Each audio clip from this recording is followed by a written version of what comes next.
One of the great new features of Adobe Photoshop CS5 is the inclusion of Mini Bridge. Now this is a smaller version of Bridge with not as many features, but it still allows you to browse through all of your files and then seamlessly bring them directly into Photoshop. There are many ways to open Mini Bridge. There are a couple of different icons right out of the gates. The first one up here on the top left, you can see the little MB, and then if you come over here to the panel section, another MB, or you can come up here to the file and browse in Mini Bridge. So any one of those will open the same menu. Now, Mini Bridge, it does have some of the options of the popular file browser and management program Bridge, but a lot of it's been taken out, and basically it's a file navigator which you can then use and bring content into Photoshop so that you can edit it. If you're familiar with any other kind of browser, such as an internet browser, you've got the same basic options up here. The first one is Home. When you click on Home, it gives you this little Welcome to Mini Bridge area where you can browse your files and click on Settings.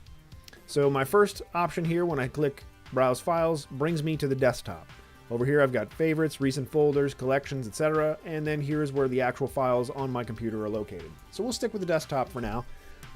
Down here in the content section, you can see little thumbnails or icons wherever is appropriate for everything that's on my desktop. And yes, I do have a pretty cluttered desktop at this point. This is actually cleaned up. You should have seen it a few minutes ago. Anyway, starting off right at the bottom left-hand corner rather than all the way back up at the top, in the content menu, you can enlarge these icons the same way you would in most other Adobe programs. You have the little enlargement slider. I like to keep it somewhere manageable where I have a little thumbnail, but it's not out of control and I can still see it. So, I don't know, somewhere right in here. This is a personal preference thing, but this is where you figure it out. The next panel we're going to see is over to the right.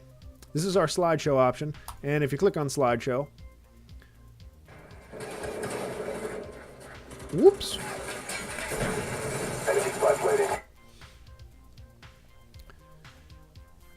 You'll see this going to cycle through everything that we have content-wise.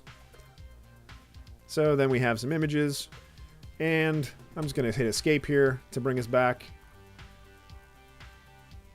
into the Photoshop view.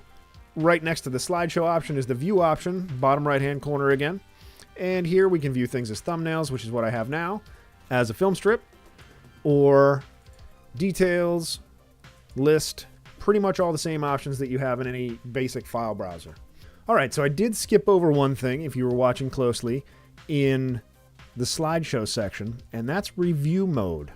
So I'm going to click on review mode, and then I'm going to zoom out. And here, you'll see everything that's on my desktop, but I can click and drag and move things around. So let's say I want to look at this image, and I can look at it close up. That handsome devil right there. I can right click it and add a rating to this, but I can only do this in review mode. If I'm just normally inside Mini Bridge, then the rating system is not open to me. So keep that in mind if we're going to start sorting by rating. The next thing we can do is create a new collection. So if you come down here to the bottom right hand side, click on this little icon with the plus, and now we can create a new collection, save that collection, and start adding images to the collection. But for now, I'm going to cancel out of this, and we'll get back to talking about what you can do in Mini Bridge. All right, let's look right up here at the content bar and go over to the right. Here we can refresh the information. So if you drag some extra images into this folder, which in this case, as I said, was the desktop, if you drag some extra images in and they don't show up, just go ahead over here and hit refresh. And it will refresh everything for you, and now you should be able to see your image. You also have your options to show various types of files and then selection options. In this next funnel-looking icon, you can filter then by rating system. So here, let's only show things with 1 star. Well, since I haven't rated anything in this folder, we have nothing. So clear the filter. If we right-click any of these files, we can add these to our favorites, which will then appear up top here in our navigation. And then I can switch right to that, or I can come back here to the desktop. The next icon over will arrange our files by type or date created, modified, size, labeled, etc. Typical to most file browsers. And then the last icon here is going to allow us to drop whatever image we have selected into Photoshop. So we click place in Photoshop. And that'll open the file. The other option here is Photoshop, and here we can batch process things, image processor, load files into layers, and photo merge or merge to HDR Pro. Then if we come back up here, we can actually open this file in Bridge itself, which will definitely give us more options to choose from.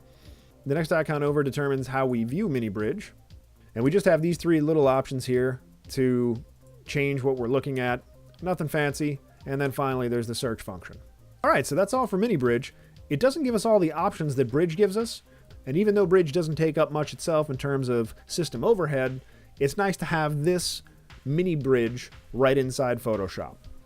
That's all for Mini Bridge. Please remember to comment, rate, and subscribe below, and send any questions you have to requests@mahalo.com. Thanks for watching.